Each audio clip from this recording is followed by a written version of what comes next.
Hello, Dr. Michael Arnhem here again, and Bernard, the Barrister Bear. Say hello, Bernard. Hello. And this video is called Workers, Not Shirkers. And it's yet another video on the subject of strikes, which I'm afraid are really crippling this country at the time this video is being made, which is January 2023. The situation has never been worse than it is now in that respect. Yes, there is a right to strike, but there are certain limits, and there should be greater limits. I'm glad to see that the government is now suddenly, finally, trying to control strikes. Maybe someone in government has actually watched some of my previous videos. What do you think, Bernard? Do you think that's likely? No, I don't think so. Bernard is skeptical. I'm sure he's right. But I hope that this particular video will have wide coverage. Because it is a very important question.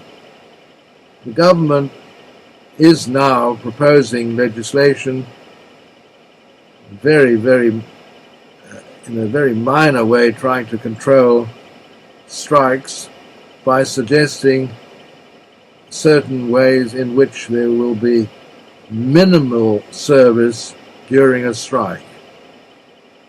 How exactly that is to be organized, and who is to decide which workers who would otherwise be on strike, which workers have to remain at work, that is by no means clear. But it's not clear either whether the government will even go through with this legislation. It's a very minor attempt to control strikes. Democratic right? Bernard has raised a very important question, which is always raised by supporters of strikes and strikers, and that is that striking is a democratic right. Well, that's not really true. Yes, obviously, what's called collective bargaining is important in the sense that it gives people the right to negotiate their level of pay. But at the same time, it has to be remembered that especially public service, those workers in public service have a certain duty to the public at large. And as I have said in a previous video, everyone's rights have to be taken into consideration. In any dispute, there are rights on both sides, rights versus rights. And the right of a worker to strike, which really means the right of a worker to become a shirker, that is what striking is. You are shirking your duty. The rights of a worker to go on strike must be balanced against the rights of the public to be served by those workers in public service, so that when we are talking about transport, especially railways, when we are talking about health, when we are talking about postal services, rubbish collection, all these things are public services. The public doesn't get them for nothing either. The idea that is constantly repeated, the National Health Service provides its service free at the point of service. That's not true at all. It's not free. It's paid for. And who is it paid for by? It's paid for by you, the taxpayer. Yes, it's not free. And it's very important that that taxpayer should have that service, because that taxpayer is entitled to it. That's a right. That's a right. It's all very well talking about the right to strike, but what about the right to be served by the public services that you pay for as a taxpayer? That is just as important. No, I would say it's much more important, because the majority of people are affected by a small minority of people going on strike. Strikers may possibly be a majority in a particular industry, but they're not a majority of the population. The majority of the population are entitled to be able to go about their business and expect public service to be delivered to them.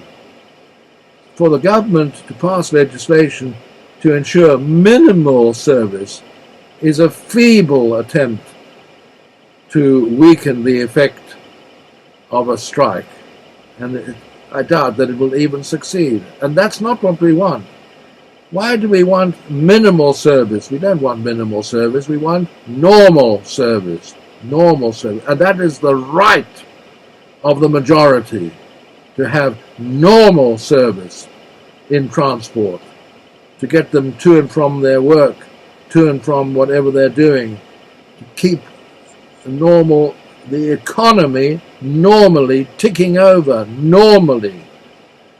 It is the right of the public to have normal health services, not to have to die of a heart attack because the ambulance men are on strike, or ambulance crews are on strike, or nurses are on strike. Yes, one has sympathy for low-paid workers like nurses, but when you take employment in a public service occupation, there is a special duty attached to that, which you have to recognize and have to abide by. Otherwise, you shouldn't be taking that job. There are plenty of other jobs which do not impact in that way on the public. Go and flip burgers in McDonald's. That affects the public to a certain extent, but it's not anything like the sort of effect that it has if you are working in public service. So the idea of striking being a democratic right is really nonsense. The rights of the democracy, the rights of the public, of the majority, that's where democracy lies. And it's for the government to see to it through Parliament, because in our Constitution, Parliament is sovereign, but in practice, Parliament is controlled by the government. And there's nothing wrong with outlawing strikes completely in the public sector. That's what happens in America. America is a democracy, far more democratic than this country, actually. And public strikes by public workers, are actually illegal. This was very well demonstrated in 1981 by the air traffic controllers' strike, which President Reagan controlled very quickly by firing all the strikers, who were about 90% of air traffic controllers who were on strike.